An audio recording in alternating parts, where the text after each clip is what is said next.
Hi guys, welcome back. I told you I'd sit down and show you my knives that I brought with me. Take my slingshot out of my pocket. Alright, first things first. The Benchmade Freak with the M4 blade. I've had this thing for, I don't know, a little bit now, about a month, I would say. Been carrying it at work, using it every day. Love this thing, especially for a work knife. It is so light and so robust. It's perfect for me. I'm a welder fabricator. I did have to sharpen it, but that's probably because, excuse me, I am always cutting through insulation, fiberglass insulation and stuff. So, well, hello, Mr. Dragonfly.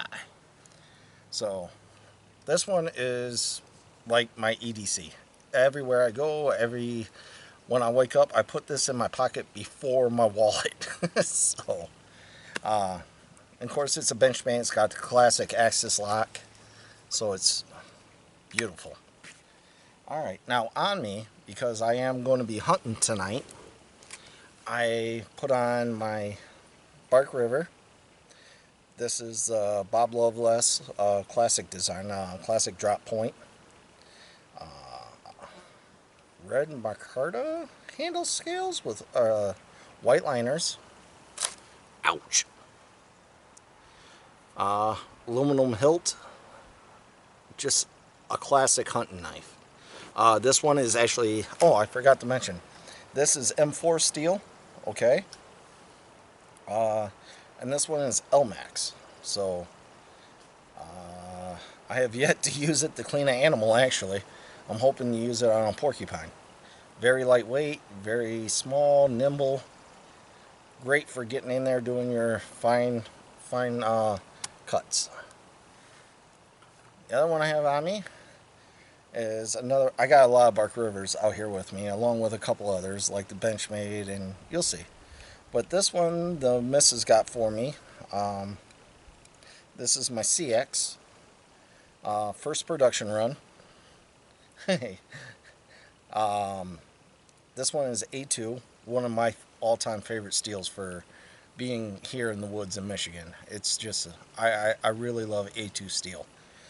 In fact, the custom knives that I've been working on, those are out of A2 steel. Still haven't sharpened this one yet. I've used it around the house. I've used it in the kitchen, that kind of stuff. It's cut everything I put it. Ouch! Darn fly. But it's a heavier knife. I like. Some people are going to argue with me, but I like this over the Auroras. I said it. That's just me. It's my personal preference.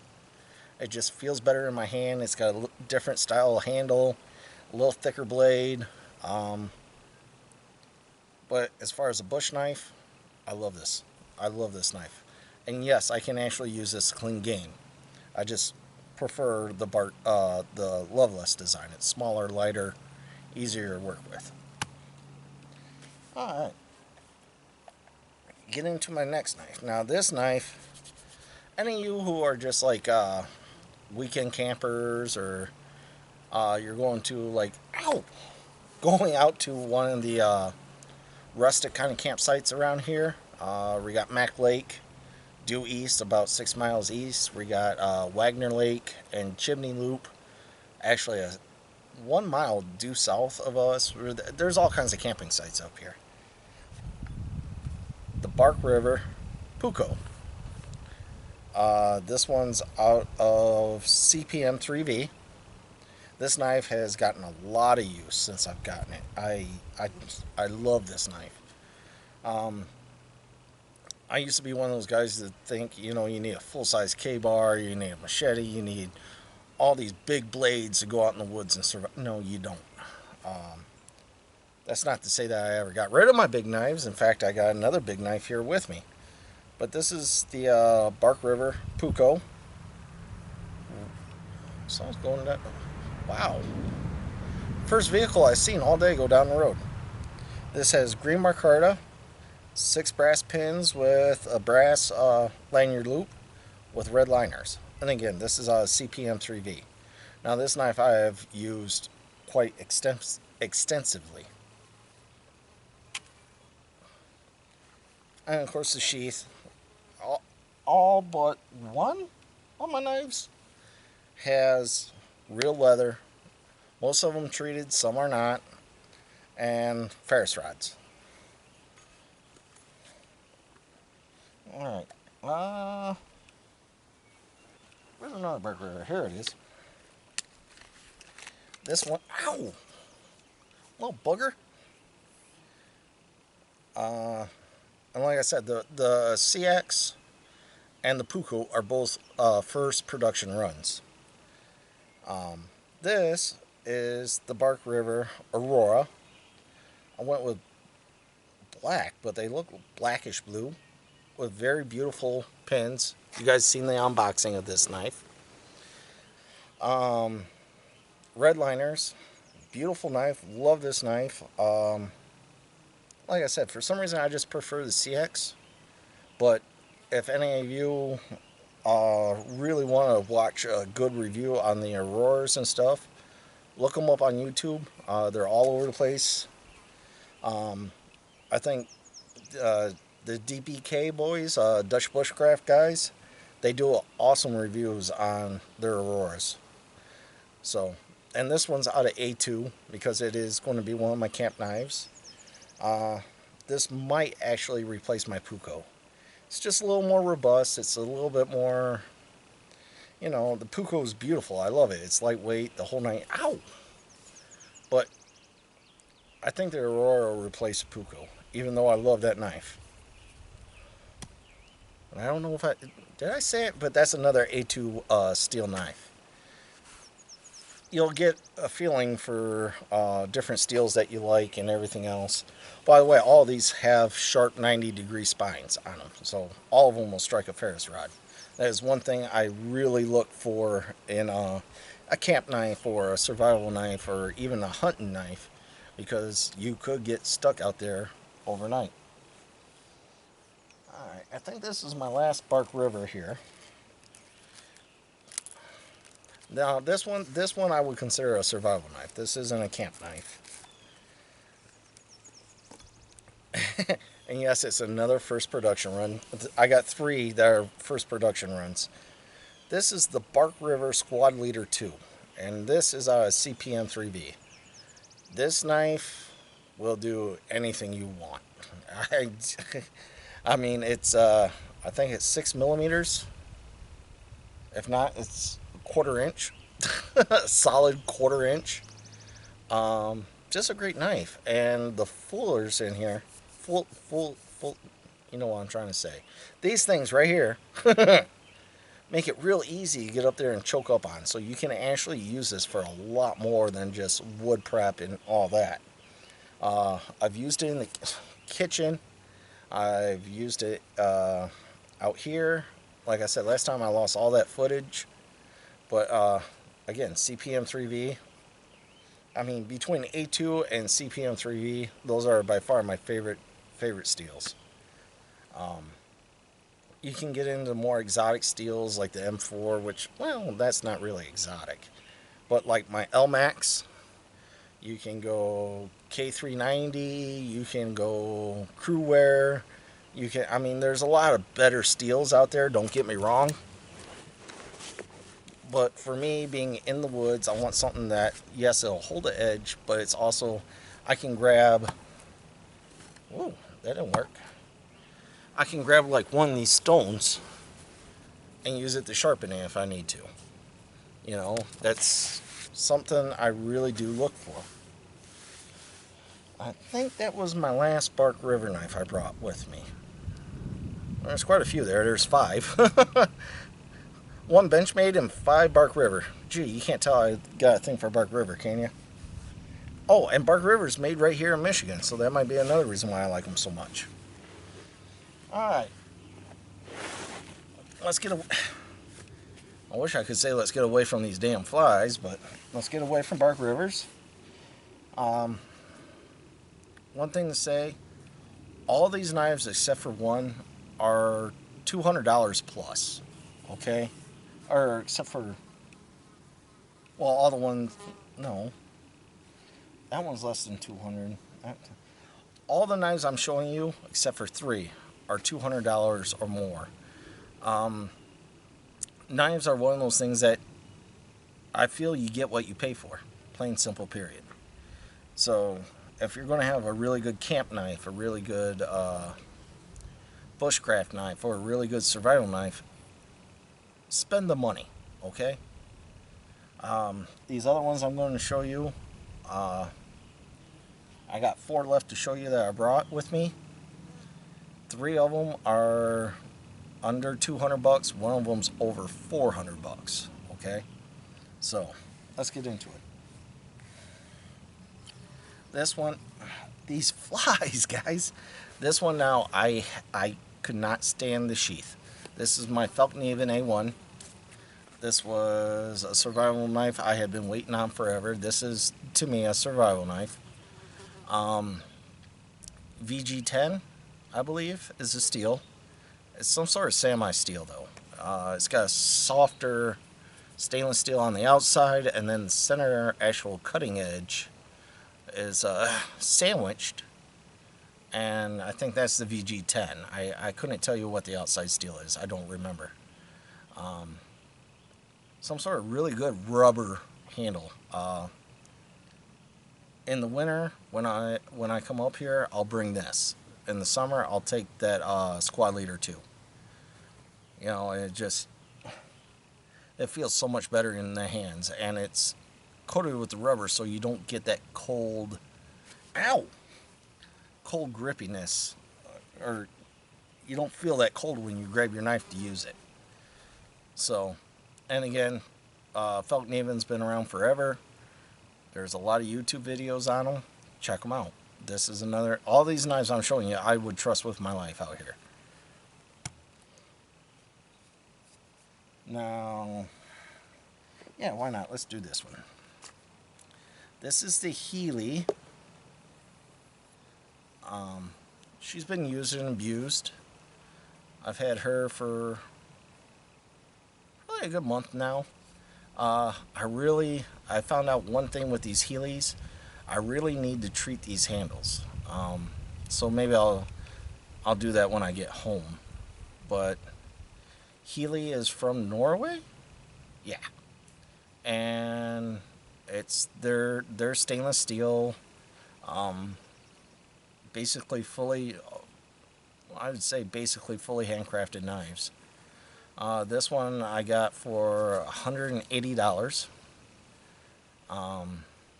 Taking it to the stones, I should just put a new mirror polish on it, but I haven't. But if you're looking for a lightweight camping knife that you can trust, yeah, this thing works. I've posted a video of me chopping through that super wood for truck beds with this thing. You know, it just works. So the only thing is, it probably wouldn't take the abuse of these guys because it is a rat tail tang. But as far as a camp knife or a bushcraft knife, I like it. Alright, let's get into this little booger here.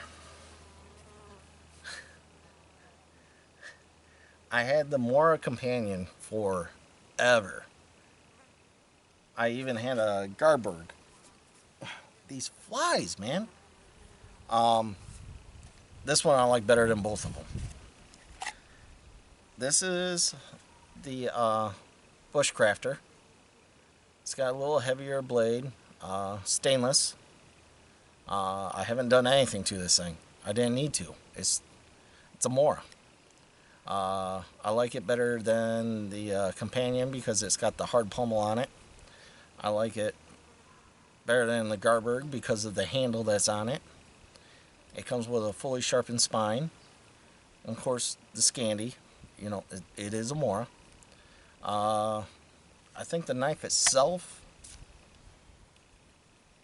is like 40 bucks, but I got it with the upgraded sheath where you got a clip or your belt loop, Comes with a Ferris rod, and it comes with a built-in stainless sharpener. For those of you that are on a budget, oops, you know, you can take this thing, beat it up, whatever. It's only 60 bucks. You know, you're not, if you lose it, it's going to suck, but it's not going to suck as much as like losing one of my Bark Rivers. You know what I'm saying? So, there's that one. Now the last knife, actually, you know what? I'm going to get all these out of the way. I should have just thrown all the sheaths down. But,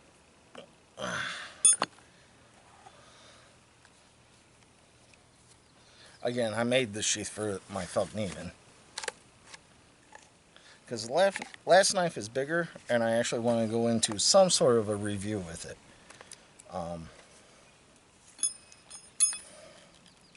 And I'm actually going to, I may not have to baton, but if I do, I will. I'll show you guys.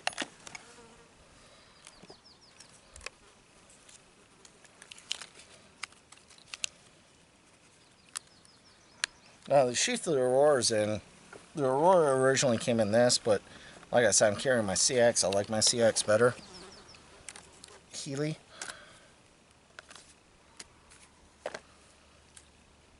Come here, Puko.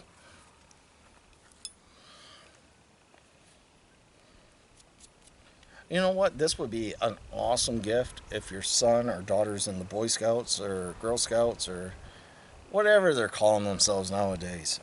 And if they're actually outdoors doing stuff and they got their totem chip, that would be an awesome Christmas present. It's going to be expensive. It's like 220 bucks, especially out of the CPM 3V or better steels. But as far as your whittling, your carving, all that, this one or the Aurora all day long. And of course my CX, which I love that as a bush knife. You think about it, CX has been around forever. So, alright. So the last knife is the most expensive knife, and it's 45 slug. Just sitting here and seeing. Anyway,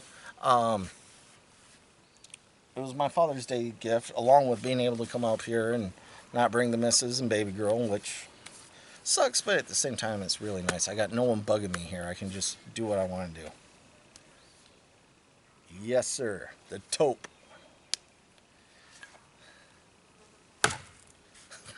Whack. Beautiful sheath.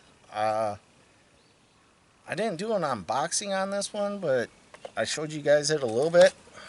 It's my kukri. I love kukris. It is a honking piece of CPM 3V. And these handles, I still can't get over these handles. And then with the black liners, this is a beautiful knife. I did touch up the edge.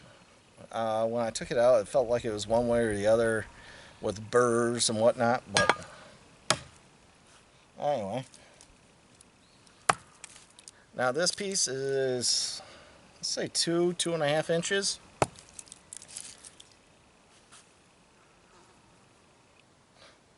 These flies.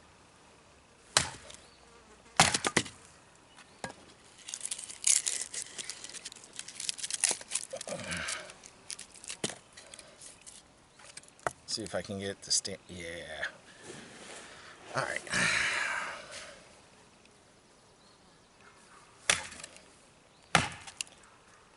I was actually trying to hit that knot.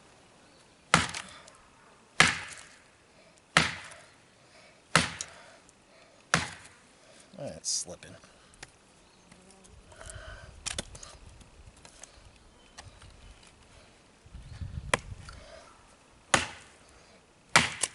There it went. Yeah, I did hit the knot. Okay, that's what I was fighting with. Clean slice right through that knot.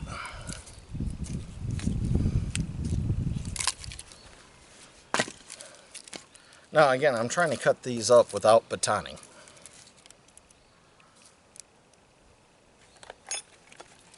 See here, I know this knife is just over 4 inches. No, that's more like 2.5, 3 inches. Okay, so I lied. I lied to myself a little bit and to you all.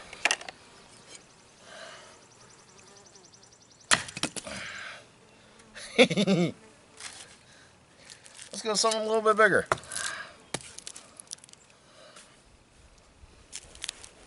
I should actually find something to baton with in case I need it.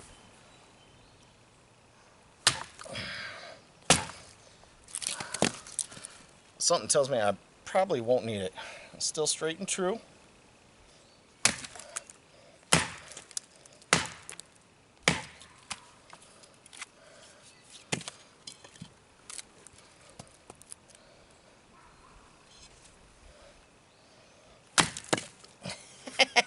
That's so awesome. I love it when I can do that with a knife. Alright, now another thing, a lot of people say kukris aren't bushcraft knives. They're not this, they're not that. I say they're a damn good survival knife. Well, let's go over it. Because of that belly and the forward weight, they make really good choppers, okay? They're not necessarily designed for chopping like, what's the name? Ooh, is that a tick? Yes, it is.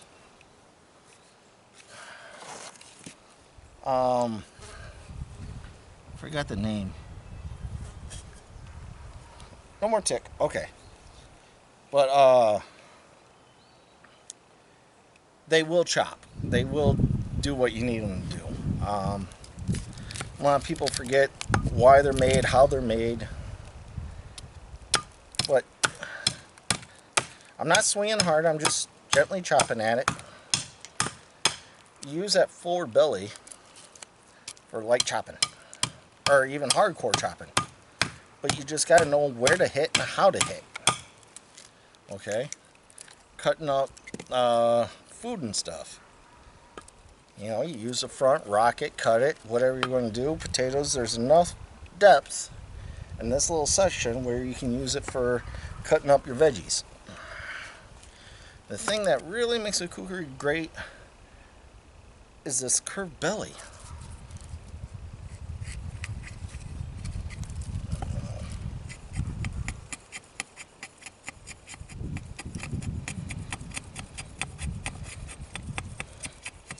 You learn how to use it.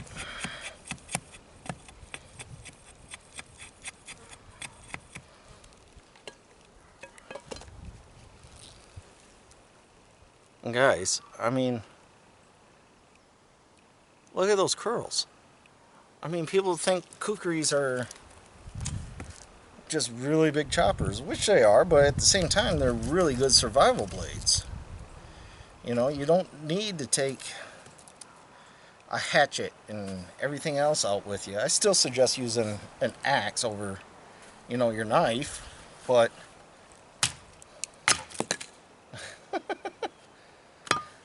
granted, I wouldn't be sitting here whittling with it all day, but as far as making feather sticks and curls, these damn flies, holy, you know what? Ow, that was a dumb idea. Right in the funny bone. Damn. But, so you guys can see, kukris work great for cleaning this tall grass, chopping down limbs if you need to, making steaks. I'm talking about steaks for, like, your camp or whatever. Now this bad boy, I don't know if I can... Alright, now that bad boy is, let's see here, this is a 10-inch blade, so that's a good, what do you guys say, 5.5-inch log?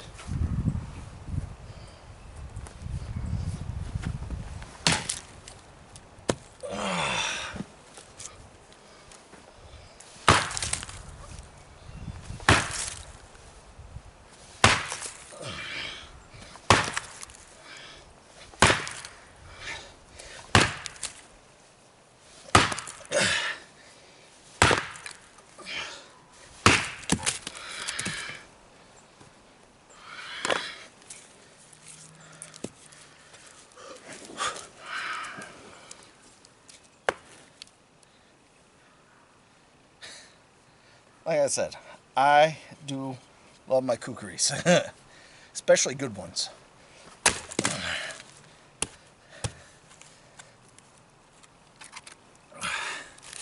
Now, I don't know if I can cut through that. I might have to actually baton through that one.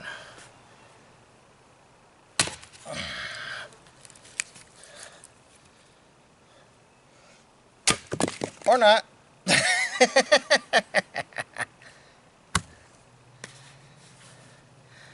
Guys, if you're going to get a kukri, get a good kukri. Get it out of some good steel. Make sure it's got a good edge on it. If not, you're going to have to work the edge. Use it. Learn how to use it. I mean, a kukri, they're originally from Nepal in India. Used worldwide, Africa. Some of us, like myself and a few others, love them. We use them here in America. I'm sure there's people in Canada, South America, obviously. Unless they're using machetes, which I love my machetes too. But yeah, I mean, it's an expensive knife. It's a really expensive knife. It's over a $500 knife. But it will work. It'll do everything you want it to.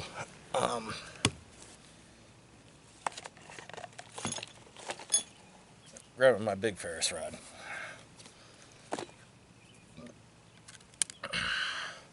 Now, I don't have all my kindling and everything else set up, but in order to strike a Ferris rod, make sure it's stuck in the wood. Maybe that will light. And I'm using the spine, not the blade.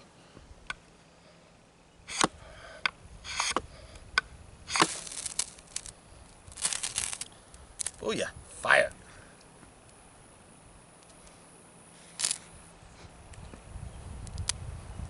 So there you guys go. I mean, that's still burning. Put that out real quick.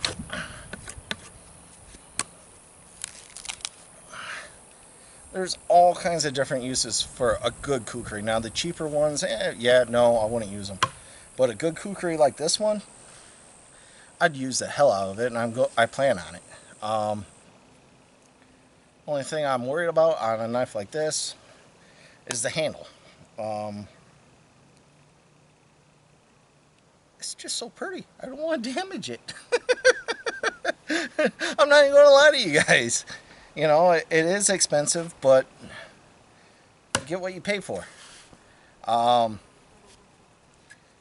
yeah. And whoa, that's a cool caterpillar. Sorry guys, I just went like full out George W. Bush there. Our economy is, oh look at the kitty. So anyway guys, alright, I'm going to clean up my mess. I'm going to putz around a little bit. Try to find a couple different things to do. Maybe take a nap. I think the old lady's going to be excited but upset that I used the knife in that manner, but because again, this is a Father's Day gift from her, so. But all these knives, from the taupe kukri, Falkneven A1, it's not the A1 Pro, it's not the A1X, it's just the plain Jane A1. Bark River Puko. I forgot what the name of this one is.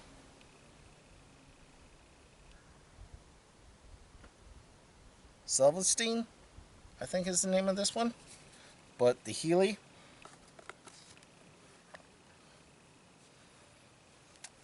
The Mora Bushcrafter. Orange and stainless steel. Bark River Squad Leader 2. CPM 3V.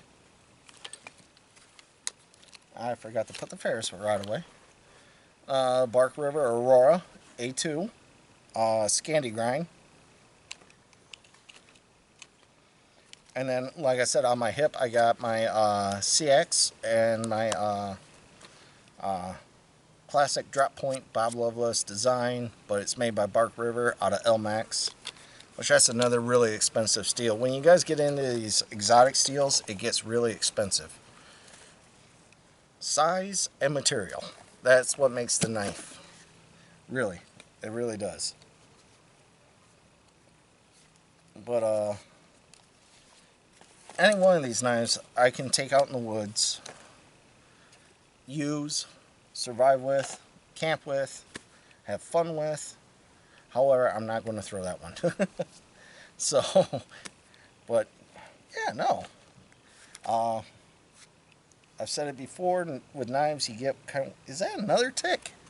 Damn it. Where are you little guys coming from? At least they're not deer ticks. I completely lost my train of thought. All these darn ticks all over the place. Are they in my hat? Anyway, spend that extra money. Don't go cheap. Get a good knife. A knife that you can trust. A knife that you can rely on. And when you need it, if you need it, you'll be much happier you did. I don't care if it's a folding knife. I don't care if it's a camp knife. I don't care if it's a bushcraft knife, a survival knife. Spend the extra money. You know, you will appreciate it. Believe me. So, at least the sun went behind the clouds. All right, guys. Anyway. Oh, by the way.